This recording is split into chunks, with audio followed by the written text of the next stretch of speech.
This is TWiT. Have you ever been chatting or maybe tweeting with someone about something and then you ask yourself, wait, is this an actual person or is this a bot? Because it totally could be a bot right now. Joining us to talk about the ethics of bot identification, I don't know if I coined that phrase, that term, but there you go, is Rafe Needleman, content strategist at Cisco and also editor of Callers Call Back and a friend of mine from the CNET days. It's great to talk with you, Rafe. Hi, Jason. It's good to be back. It's great to have you back. So you say, so I was out. I think the last time you were on, I was out, and you talked a little bit about kind of robot ethics tied to voice assistants. This is kind of related to that. You say that bots have a responsibility to identify as such when interacting with us puny human beings. Why is that? I do. I say that programmers of bots have a responsibility to program the bots to identify as a bot when they are talking to a human, so that the human knows that they are not talking to a robot and they are talking to a bot.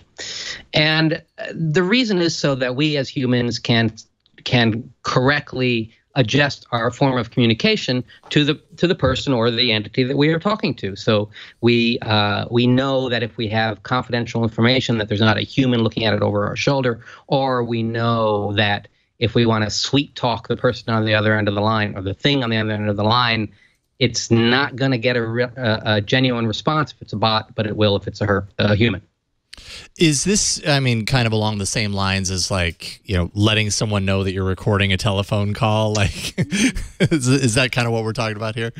I think very much so. And if you get into the deeper ethics and legalities of it, it may be that. I mean, if you are talking to a robot, you are being recorded. That there's no question of it, right? Because they record everything. If you're talking to a human, maybe it'll be forgotten. Yeah, yeah.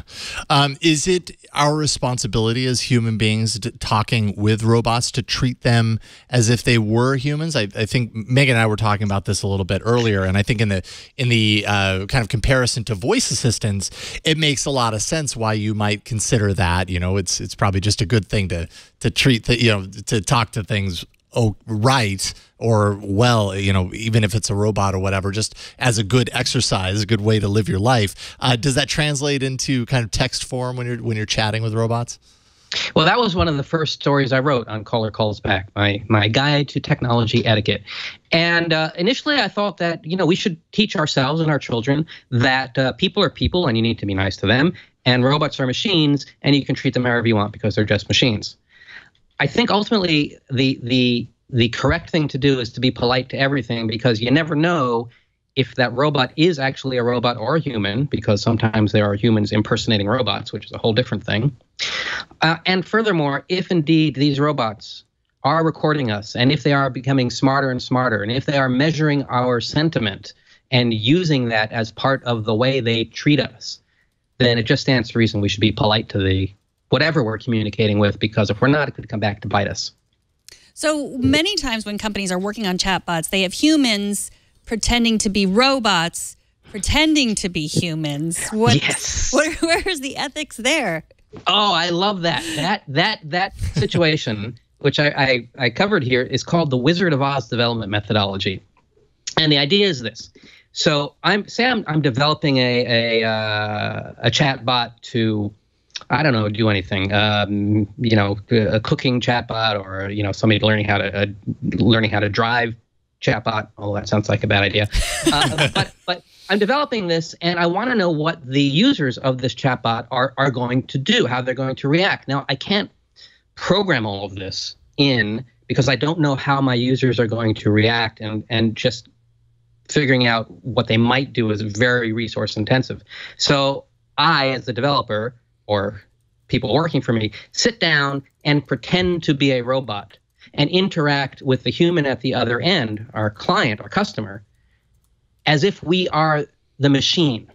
We try to get them to treat us as the machine they think that we are, to learn how they use the device. Now, that's a development methodology, and I've seen companies actually do this. Facebook did this with M.com originally. They had a combination of human and machine intelligence working together to solve people's challenges or people's requests in real time. And as a development methodology, it's kind of an edge case, so it's not something that you need to be completely ethical about all the time. One could argue, although I might not. As an ongoing thing, I think that if you are a human trying to pretend to be a robot, you really shouldn't do that. You should say, look, normally you're used to talking to the human at the ftd.com, whatever chatbot site, but today, normally you're used to talking to a robot, but today you're talking to a human. How can I help you? Yeah, I feel like this gets really challenging when you're talking about like this world of chat where it's just text on a screen.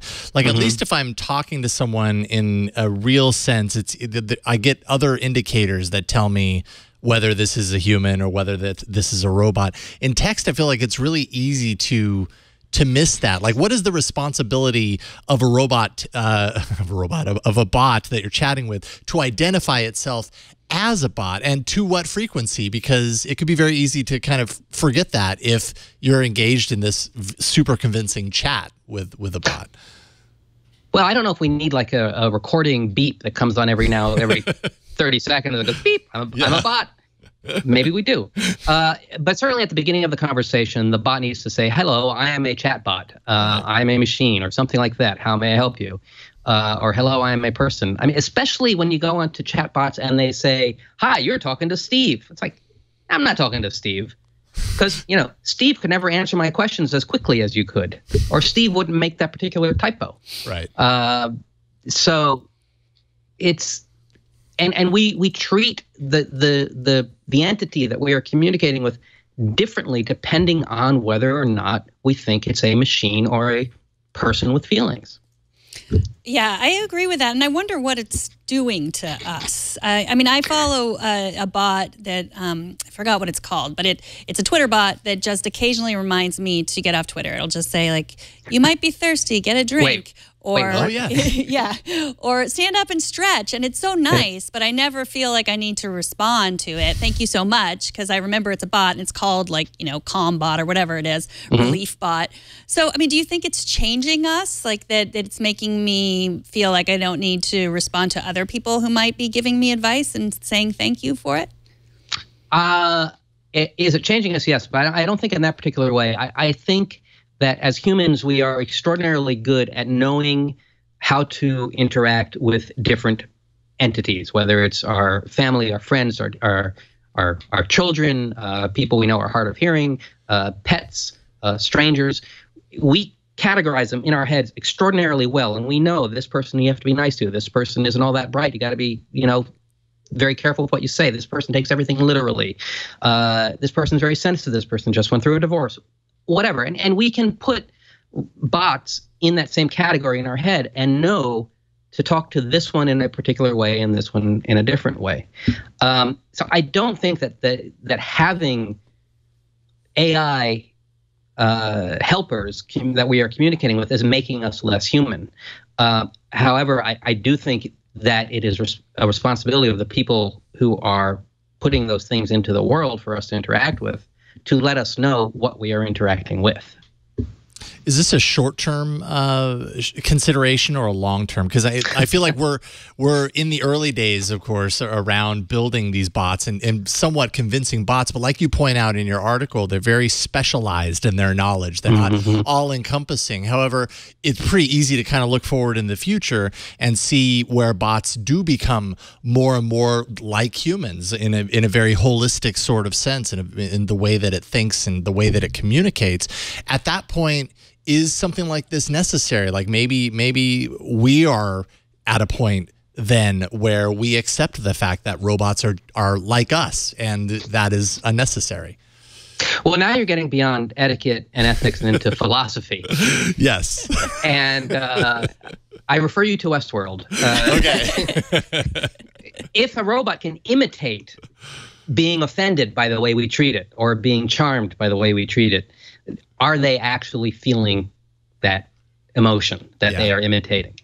The philosophical, religious answer to that is no, of course not. They're machines. But science fiction, this is the talk of science fiction. If these machines can imitate us perfectly, if we program them to become self-programming, self-directed, to start setting their own goals, to seek pleasure and security the way that we do as living beings, should we treat them as if they have feelings? I do not have the answer to that. However, I will say that, again, in the interest of self-preservation, when you have a device that may be able to recognize, react to, and remember the way you treat it, and furthermore, when that device is unbelievably powerful, or even if it just has control of your Comcast bill, you might as well be nice to it, right? I guess so. I mean, I know, at least on my part, I'm doing my part, because very often when I talk to my Google Home, I say thank you at the end. I know it probably doesn't hear it, but it makes me feel good to say thank you when I ask for the weather, and it tells me the weather. Jason, that's what I wanted. I will tell you this, that it's Google. Google records everything. Your Google Home today doesn't care, but 20 years from now, when it's recorded everything you've ever said to it, it'll remember. Yeah, that's good reminder, good advice. Rafe Needleman, it's always such a great time talking with you, and really appreciate you taking time out today to talk to us about this. Tell people where they can follow all your work online.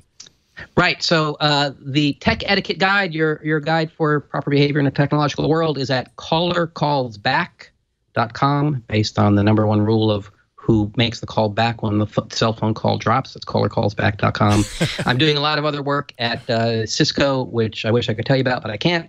But it's super fun. But if you want to follow me, it's callercallsback.com, or follow me at Twitter at Rafe. I never knew that rule, by the way. I didn't know it till Rafe taught us. Awesome. Which the caller calls back thing. It's always that weird, confusing thing where everybody's crossing the streams and leaving messages at the same time for each other. But I did think of you because I had the experience and I couldn't remember.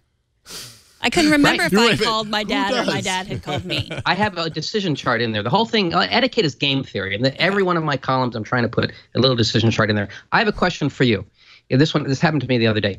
When you are in front of somebody who has got their head in their phone, heads down, earphones on, in their phone, is it the proper etiquette to hold the door open? Do you have to hold the door open for somebody who is just like zoned into their phone?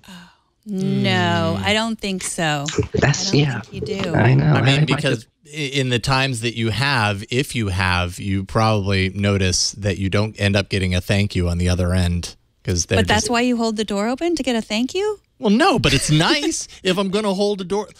Doesn't it suck when you hold the door open for like a stream of people and like not one of them says thank you? They just like assume you're there to hold the door open. It feels nice to get that thank you. I say thank you when someone holds the door open for me. That's all I'm saying. This is why I'm writing this blog. Well, you're doing the work that everybody needs to follow. So thank you, Rafe. We really appreciate it. Thank you very much. Have a good night. We'll talk to you soon. Bye.